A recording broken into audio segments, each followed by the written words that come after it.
Indie game developer Clubotter sent us a Steam key for This is the Zodiac speaking and asked us to do a preview on the game.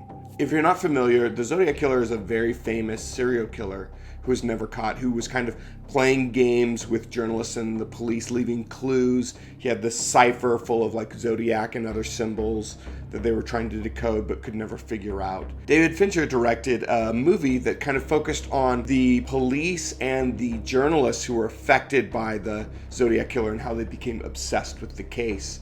It's very good and I highly recommend it. Do you think he saw the film in our theater and was inspired?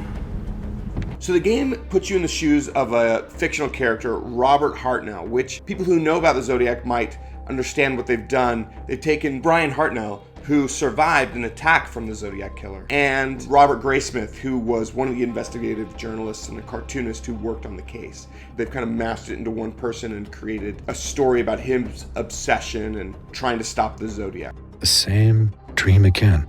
I've dreamed that I've decoded the Zodiac's cipher. If you're a fan of true crime or you like that David Fincher movie, this seems like a game that you would want to check out. But I do want to preface that statement. This is an indie game. It's very rough.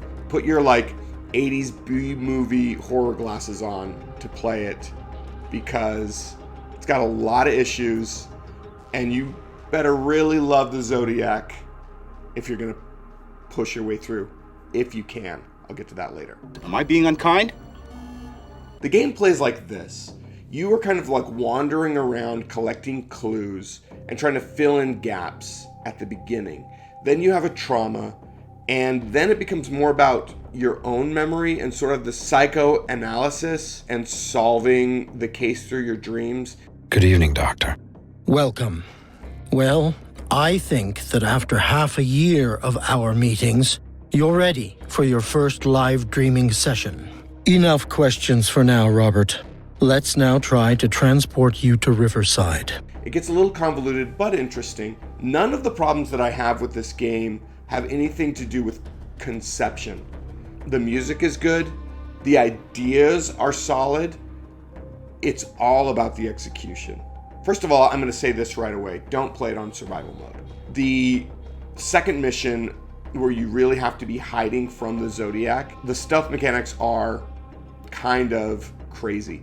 The idea is that he's in a dream and it's supposed to be like, you know, he's always kind of coming towards you and so you have to hide and move around him.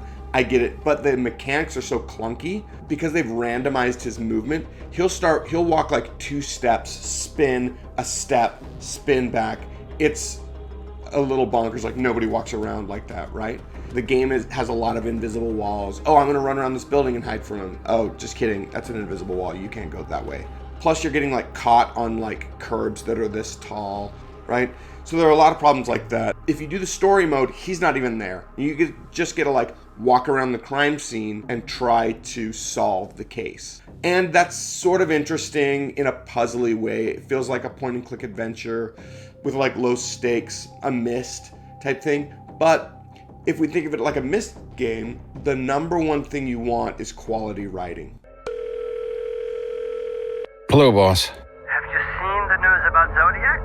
Or have you overslept again? Sure, I've seen it. I'm still working on the cipher and an article about it. Your knife buddy threatens to blow up a school bus. What's more, he sent us a package addressed to... Well, guess who? You son of a bitch. Guess who?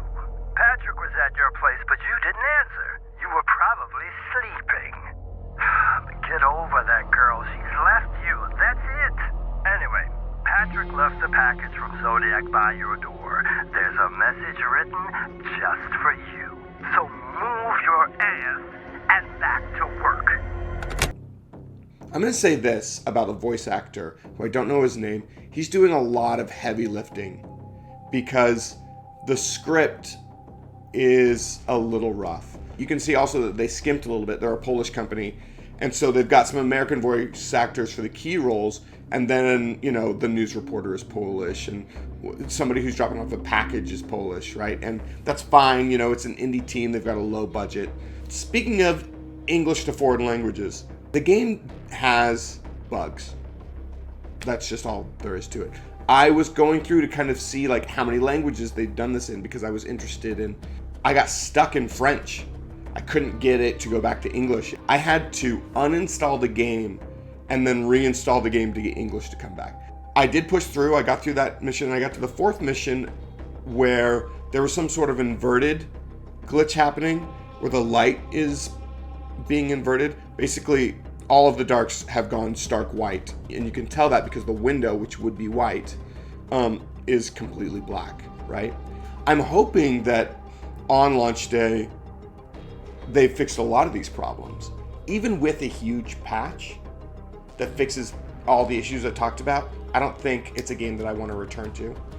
So those are my initial reactions on This is the Zodiac speaking. So if you like this video and you want to see more horror video game content, make sure you leave a comment below, like, and subscribe to the channel. You can also follow me at my YouTube, which should be in the description, or on my Twitch at twitch.tv/RobotVsDinosaur, or my Instagram at RobotVsDinosaur.